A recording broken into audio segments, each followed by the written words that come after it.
Assalamualaikum warahmatullahi wabarakatuh. Saya Maratul Aziza, NIM 49 dari kelas 5B Prodi Pendidikan Informatika. Di sini saya akan sedikit mengulas mengenai pemrograman berbasis web. Sebelum membahas mengenai pemrograman berbasis web, terlebih dahulu saya akan mengulas mengenai internet.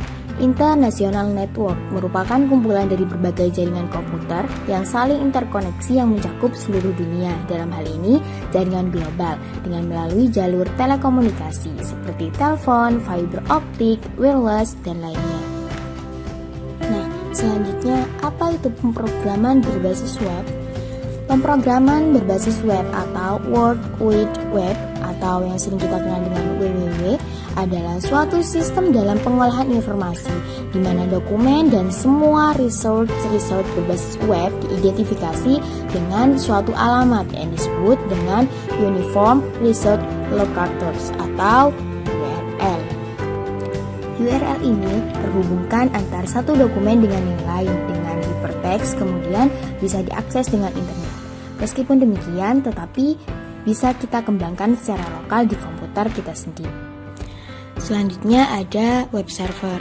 Web server ini merupakan tempat di mana halaman web tersimpan. Kemudian ada protokol, di mana protokol ini merupakan bahasa atau software standar untuk mengatur komunikasi jaringan komputer. Kemudian ada juga TCP/IP atau Transmission Control Protocol Internet Protocol yang merupakan cara standar untuk mempaketkan dan menyelamatkan data komputer sehingga data tersebut dapat dikirim ke komputer lain. Selanjutnya ada HTTP atau Hypertext Transfer Protocol yang merupakan protokol yang menentukan aturan yang perlu diikuti oleh web browser dalam meminta dan mengambil suatu dokumen oleh web server dalam menyediakan dokumen yang diminta web browser. Nah, protokol ini merupakan protokol standar yang digunakan untuk mengakses dokumen HTML.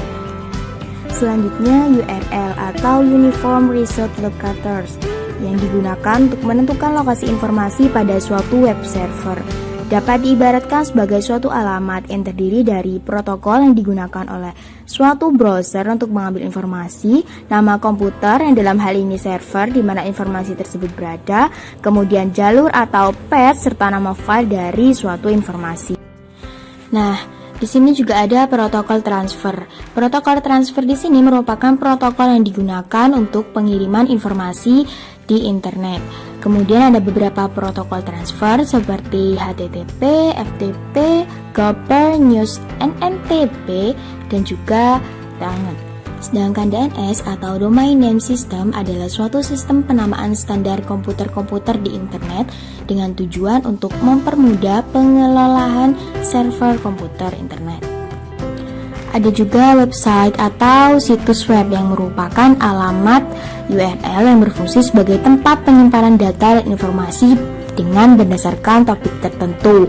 Kemudian ada web page atau halaman web yang merupakan halaman khusus dari situs web tertentu yang tersimpan dalam bentuk file. Kemudian ada homepage yang merupakan sarana dasar untuk memperkenalkan secara singkat tentang apa yang menjadi isi dari keseluruhan website dari suatu organisasi atau pribadi. Dalam dunia internet selalu terdapat dua sisi yang saling mendukung, yaitu server dan klien. Server merupakan penyedia berbagai layanan termasuk web.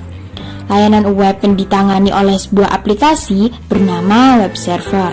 Kemudian, klien bertugas untuk mengakses informasi yang disediakan oleh server. Pada layanan web klien ini dapat berupa web browser.